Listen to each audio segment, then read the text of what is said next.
Halo semuanya, selamat datang kembali dan selamat bergabung bagi kalian yang baru menemukan channel ini. Di video kali ini, saya akan membahas alur cerita film berjudul The Price We Pay. Menceritakan tentang seorang wanita yang mengalami nasib sial ketika dirinya menjadi sandera sekelompok perampok, bahkan harus menghadapi keluarga psikopat. Dan tanpa berlama-lama, ini dia alur filmnya.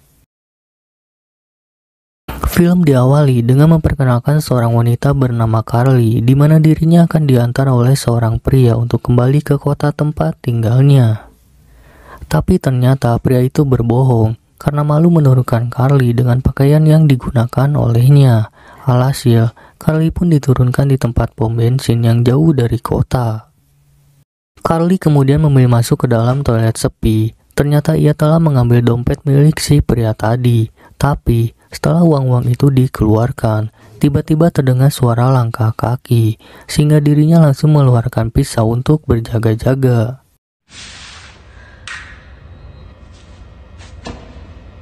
Namun setelah diperiksa, ternyata pria itu telah pergi dan tiba-tiba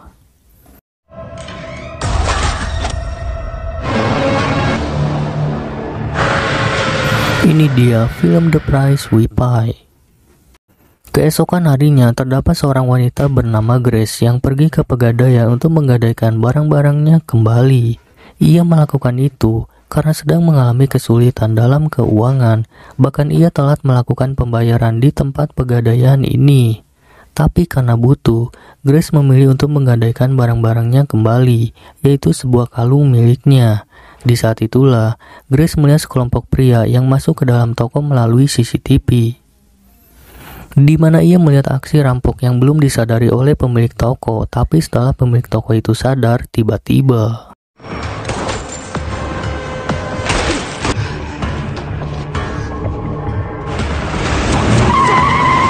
Grace pun memilih untuk bersembunyi di dalam sebuah ruangan di mana tepat di hadapan dirinya. Seorang pria tengah dipaksa untuk mengambil uang di dalam brankas.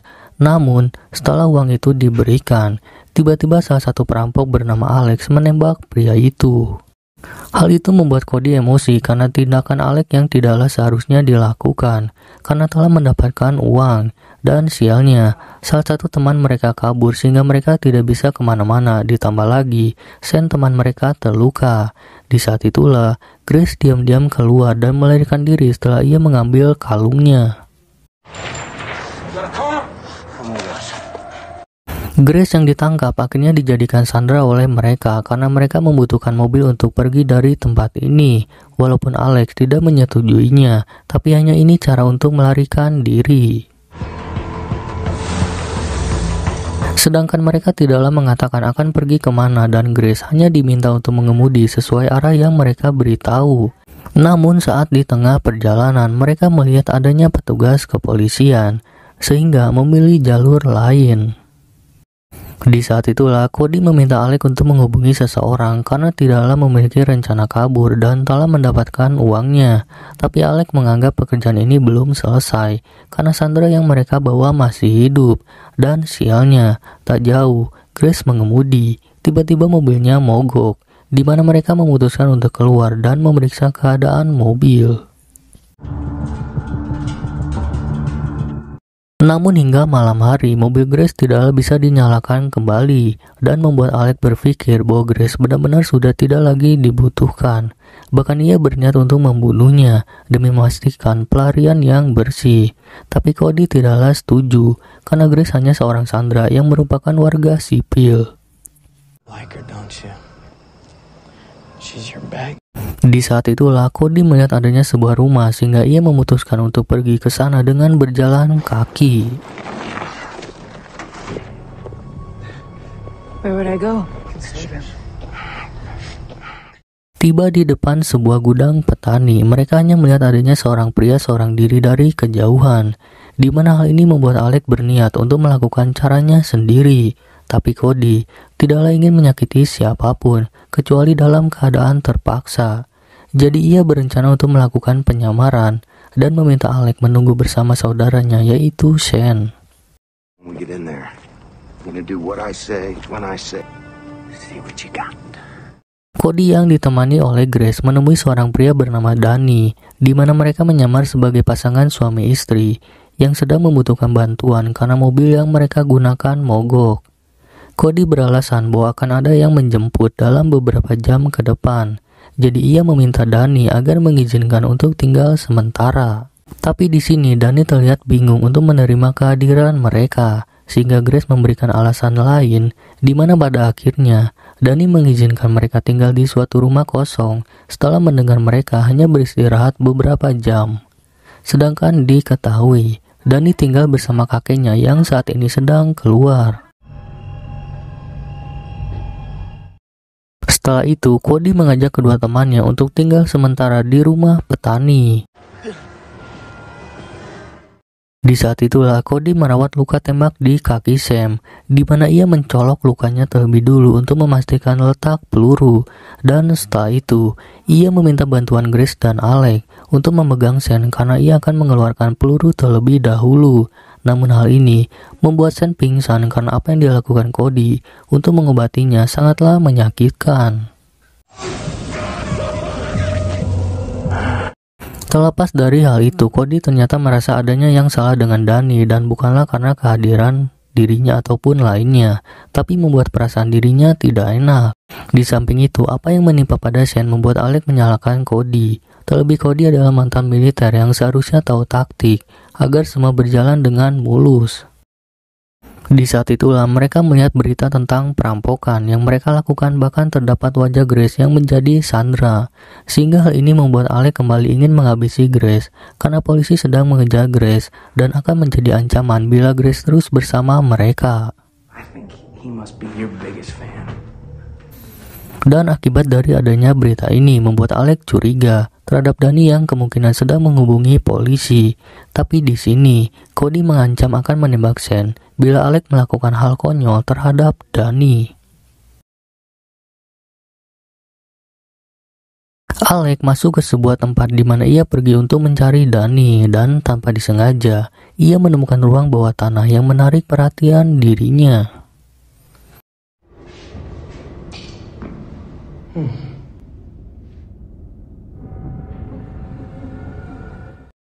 Tak jauh menelusuri ruangan tersebut, Alec menemukan sebuah tempat di mana terdapat barang-barang milik seseorang. Bahkan terdapat gambar-gambar yang terlihat cukup aneh. Easy now, kid. Easy now. Di saat itulah Danny berusaha meminta Alec untuk segera pergi karena tempat ini tidaklah aman baginya. Bahkan ia bersedia memberi uang jika Alec menginginkan itu. Tapi perkataan itu malah membuat Alec penasaran dengan tempat ini. Karena hanya inilah kesempatan, Grace meminta agar Cody melepaskan dirinya. Tapi di sini, Cody tidak ingin terjadi apa-apa jika Grace pergi gitu aja. Sorry. Who the fuck's my brother? Hey, you put that Cody menjelaskan Alex saat ini sedang pergi memeriksa Danny, jadi ia meminta Shane agar menurunkan senjatanya. Karena jika tidak, tembakan dirinya tidak mungkin meleset. Dan tiba-tiba, sebuah mobil datang yang menandakan bahwa keluarga Danny telah kembali. trusted my gut. Jesus is not a fucking person. Danny terus berusaha meminta Alec agar cepat keluar demi diri Alec sendiri. Namun Alec yang merasa dirinya jauh lebih berbahaya dari soal menyiksa, malah mengajak Danny untuk bermain, di mana ia menyisakan satu peluru pada senjata miliknya dan menembak secara bergantian sampai ada yang tertembak. Tapi tiba-tiba ia mendengar suara, di mana ia langsung membawa Danny untuk memeriksa. Merasa sudah terlalu lama, Cody memutuskan untuk pergi mencari Alec. Karena mau bagaimanapun, pekerjaan ini akan selesai setelah Alec menyerahkan uang kepada bosnya. Tapi sebelum itu, ia ingin memastikan dan mencari tahu tentang tempat ini. Sedangkan Grace diminta untuk mengawasi Shane dan uangnya. Namun kehadiran Alec ternyata telah diketahui oleh seseorang, di mana di saat itu juga tiba-tiba lampu padam. Dan tak lama, Cody melihat Danny yang keluar memanggil nama kakeknya. Tapi tiba-tiba sebuah peluru bius tepat mengenai badan Cody. Hal ini tentu saja membuat Shane dan Grace panik, terlebih mereka melihat Danny yang terjatuh akibat terkena tembakan. Sen mengajak Grace untuk keluar membantu, tapi Grace terlihat kebingungan, sehingga Sen memilih untuk membantu seorang diri.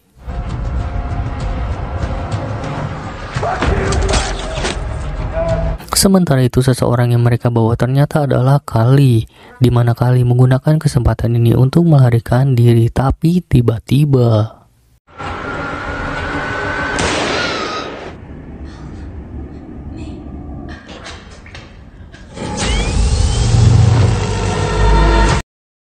sementara itu Grace yang berusaha melarikan diri akhirnya tertembak oleh si kakek, padahal Dani telah memohon kepada kakeknya agar dilepaskan. Dan tak lama kemudian, Sen bersama Alex tersadar di sebuah ruangan operasi, di mana tubuh mereka dalam keadaan terikat dan sulit untuk digerakkan. Di ruangan itu pun terdapat si kakek dan seorang wanita bertubuh tinggi besar bernama Jody, yang merupakan cucu si kakek. Tapi sialnya, ternyata mereka menjadi korban dari si kakek, yang akan mengambil organ tubuh mereka dalam keadaan sadar. Terlepas dari hal itu, ini merupakan bisnis yang dijalankan oleh si kakek, sedangkan Kali ternyata merupakan salah satu orang yang telah menjadi incaran si kakek, tapi kini telah dianggap rusak akibat Alex yang menembaknya. Sehingga untuk menggantikannya, si kakek akan mengambil bola mata Alex karena bisa mendapatkan harga yang sangat tinggi.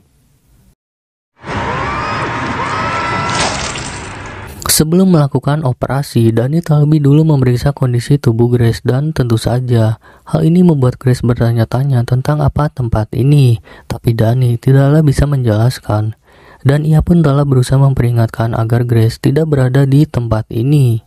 Sedangkan Dani hanya menuruti kakeknya yang diketahui telah membantu orang lain dengan memberikan organ tubuh kepada orang yang lebih membutuhkan dibanding yang menyanyiakan tubuhnya. Di saat itulah Jody datang dengan membawa Cody, di mana Dani mengatakan bahwa tubuh Grace dalam kondisi sehat dan masih bisa mengandung seorang anak. Mendengar itu, tentu saja membuat Grace semakin penasaran tentang tempat ini. Namun Dani malah memberikan suntikan kepada Grace. Di mana di saat itu juga Grace jujur bahwa ia pernah memiliki seorang anak bernama Luna yang berumur 3 tahun. Dengan harapan Dani memiliki rasa kepedulian, tapi alhasil Dani malah pergi. Bahkan Cody pun tidaklah tahu tempat ini ataupun kabar yang lainnya. Tapi di samping itu, Cody berusaha mendekati Grace untuk melepaskan infusan pada lengan Grace.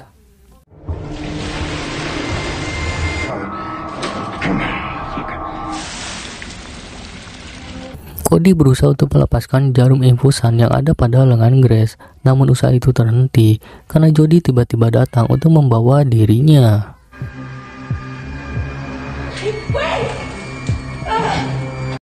Jody membawa Cody ke dalam sebuah ruangan yang terdapat Alex dengan kondisi matanya yang telah diambil. Sementara itu, si kakek meminta Dani untuk membawa Grace, sedangkan Jody diberikan hadiah tubuh Alex untuk diajak bermain dan Jody kemudian membawa tubuh Alex yang masih hidup.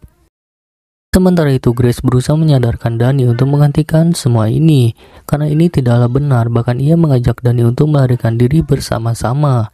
Namun Dani tidaklah bisa berbuat apa-apa, karena ia tidak ingin membuat kakeknya marah. Jody membawa Alex ke sebuah ruangan di mana ia melepaskan Alex dan memberikan sebuah pisau. Hal ini tentu saja disadari oleh Alex.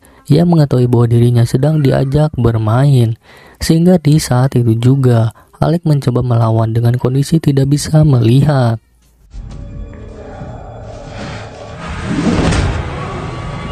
Dalam kondisi pepoekan ditambah tidak bisa melihat, Alex berusaha melawan, bahkan ia bisa menyundul kepala Jody yang membuat Jody marah, bahkan membuat Alex benar-benar pasrah.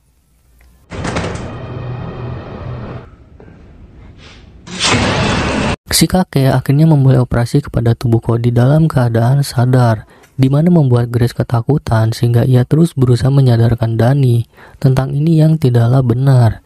Tapi di samping itu, Grace berusaha untuk mengambil pisau agar bisa melepaskan diri. Sedangkan Jody membereskan tubuh Alex untuk dimasukkan ke dalam sebuah cairan. Cody yang pasrah hanyalah bisa menahan sakit dan menghina si kakek. Tapi di samping itu, Dani akhirnya membantu Grace dengan mendekatkan peralatan operasi, di mana bertepatan dengan si kakek yang akan memulai pengambilan organ. Tapi ternyata usaha yang dilakukan Grace ketahuan si kakek dan tiba-tiba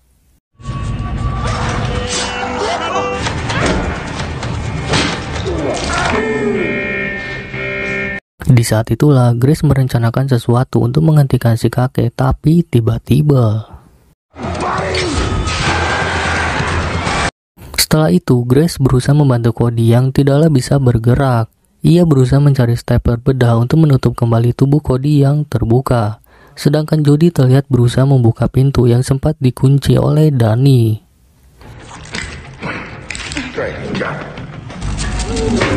Namun setelah luka itu ditutup menggunakan staples, Grace terlihat kebingungan dengan bagaimana cara untuk keluar. Dan untungnya, Danny membantu dengan memberitahu jalan lain. Sedangkan Cody memilih untuk mengulur waktu dan menyuruh Grace membawa senjata. Tapi sebelum pergi, Cody meminta Grace menyuntikkan suntikan adrenalin ke dalam tubuhnya agar bisa membantunya bergerak kembali. Dan beberapa saat kemudian inilah yang terjadi.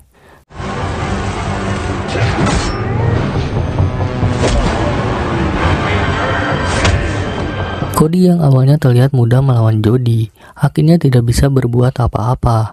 Bahkan ia harus menahan sakit dari injakan Jody yang tepat mengenai tubuhnya yang terluka.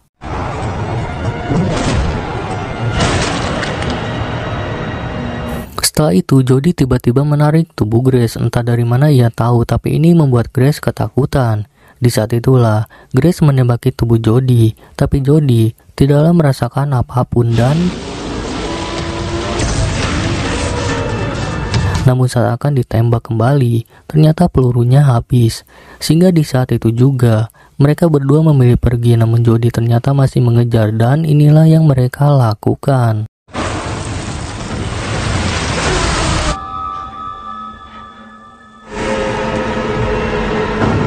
Merasa semua telah berakhir, tiba-tiba Jody dengan keadaan wajah rusak berdiri di hadapan mereka. Melihat itu Grace meminta Danny untuk melarikan diri, sedangkan ia berusaha untuk melawan.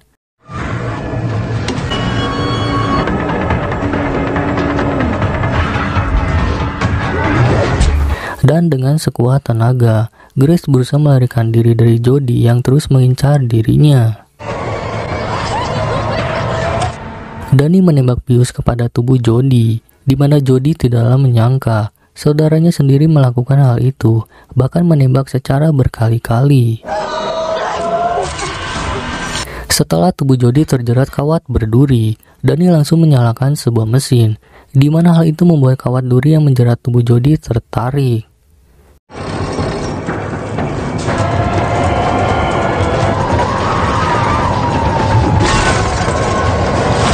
Hingga pada akhirnya Jody pun meninggal.